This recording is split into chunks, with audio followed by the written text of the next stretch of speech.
Alright, what is up everyone? Welcome back. It is Monday. We're 2 days removed from the Misfits boxing event, which was on August 27th. Obviously, we had the KSI fight, 2 opponents in one night. We'll get to that. Great undercard. It was an extremely good event. So in this video, I guess we're just going to review the event, go over all the fights. I'll give you my thoughts on all the fighters, all the fights.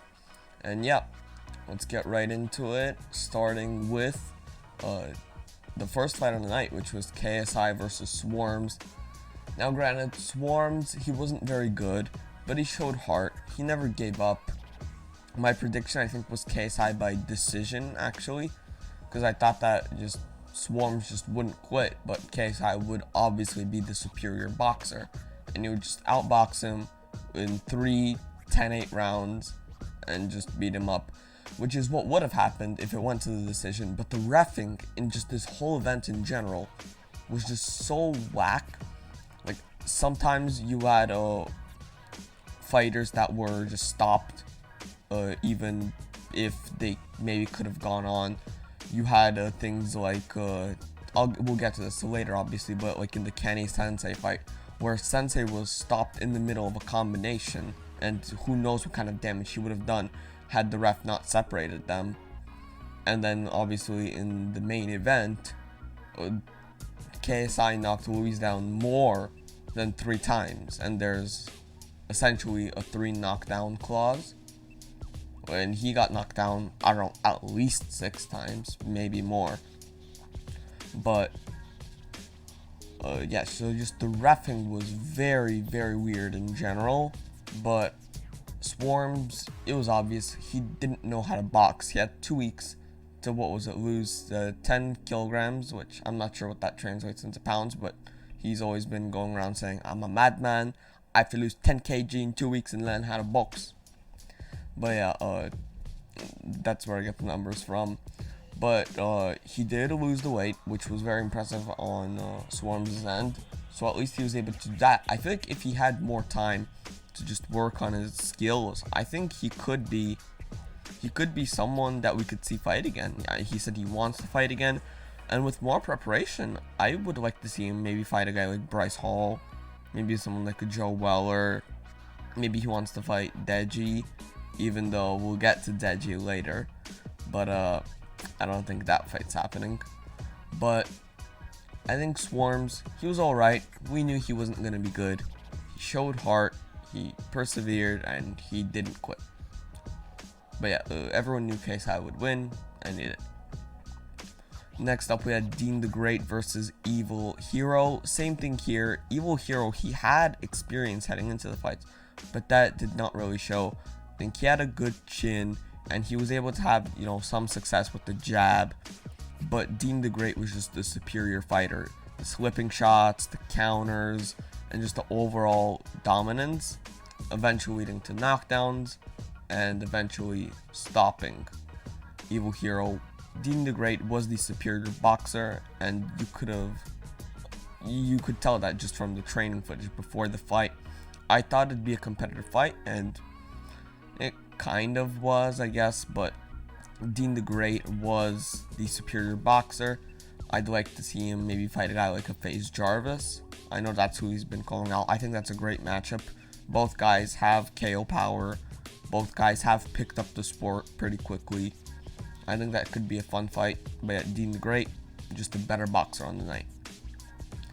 Next up, the heavyweight clash, Hyde versus IamThmpsn. Watching the fight, I did not know how to score it. I think, if I remember correctly, I had IamThmpsn winning the first round, and then Hyde the second, and what was of the third. But Hyde technically finished him. I had no idea what was happening. Both guys ran out of energy after the first 10 seconds. Neither really looked like they trained for it. Neither fighter, especially Hyde, was in shape. But they gassed out, just threw sloppy punches with no technique or energy behind them. And it was obvious that neither guy prepared for it. But that's the beauty of heavyweight boxing, is that you could just throw one punch, that could be it. And I don't know, Neither guy had the stamina, but Sam Hyde was somehow able to get the finish. Props to him. I think he said he doesn't want to fight anymore, something like that. I honestly don't know who could or would fight him, especially at that weight where I think he was in the 250s, maybe even the 260s. I don't know, he's a very heavy guy. Both Sam Hyde and IamThmpsn, I'm not sure who they could or would fight in the future just to make the weight work. I have no idea. And next up, we had, what was the next fight? Was it Kenny vs. Sensei, or am I missing one? I think it was Kenny vs. Oh no. Oh, I completely forgot. Sorry about that. I just, my notes disappeared for a second. I completely forgot about this fight, and good thing I just remembered. Salt Papi versus Andy Warski. What a performance by Salt Papi. Knocking him out, what was it? Like, the actual knockout was like 15 seconds in or something like that. Could have been less. And then the actual stoppage was 29 seconds in. But that's because he failed the count. You know, he didn't get up, or he did and he was wobbly. Andy Warski really didn't get to show anything because he didn't really throw anything. Salt Papi just came in, threw his 1-2, big, I think it was an uppercut, and lights out. I mean, he wasn't out cold, Andy Warski, but he definitely could not continue after that. Great performance by Salt Papi. He says he wants KSI next. I think that could be a fun fight.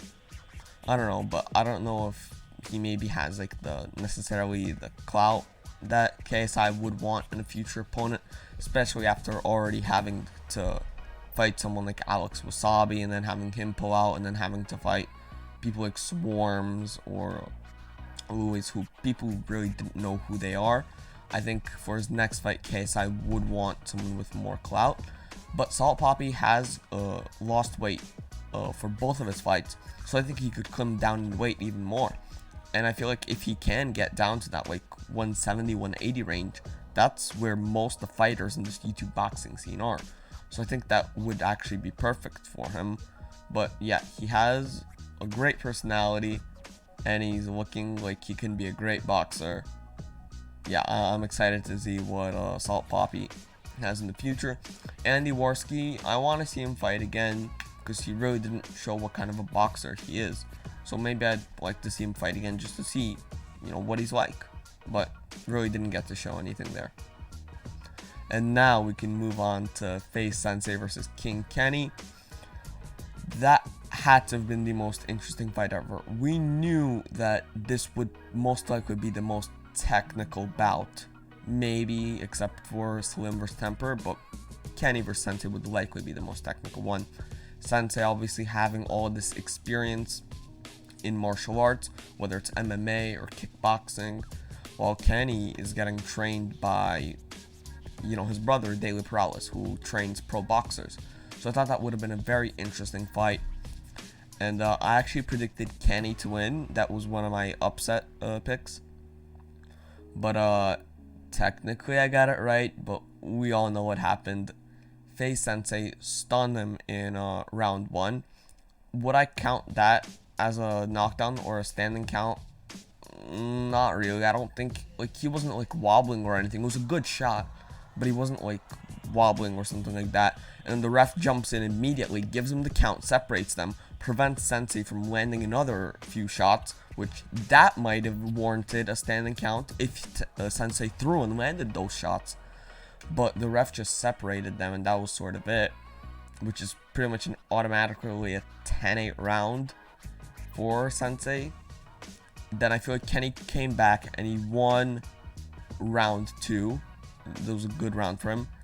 Round 3, you could have some debate over, but I feel like Sensei won.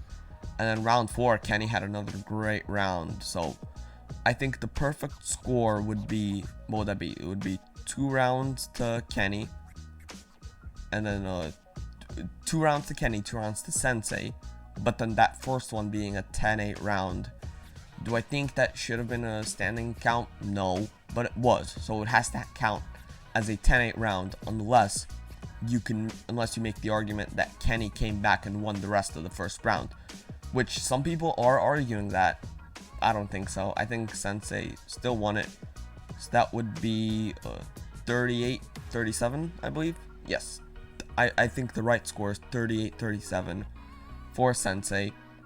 I believe the scores were even at 38, which I guess that would be the score if you consider it just being a 10-9 round for Sensei in the first, which I guess you could see that happening. But the other two scores had Kenny winning, which means they had him, what would that be? Winning round 2, winning round 4, potentially losing round 3, and then round 1 being even because Kenny won the round, but Sensei got the standing count.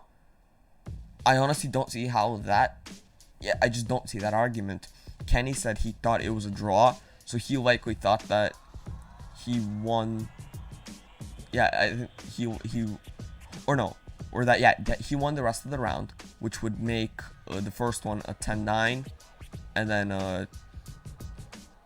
that which would make the first round a 10-9. He probably thinks that he lost the third round as well, but he won 2 and 4, which would make it a draw. I gotta say I disagree. I think the first round was a 10-8 for Sensei, and I think Sensei should have won. I think Sensei and his team already appealing the decision. I think it will get overturned, and you gotta feel bad for Sensei, but you also have to feel bad for Kenny. You have people going after him because now he's had 2 fights, both go to decision, and rightfully he loses both of them, but he's declared the winner. It happened against Temperrr on Showstar earlier this year, and now it's happened to him on Misfits against Sensei. You gotta feel bad for him. I don't know why people are going after him personally. I don't think he is to blame for any of this. I mean, I know Kenny, I know his brother Daly, who's his coach. They're not the type that would, I don't know, maybe pay off the judges or something like that. It's just Daly, he's a boxing person.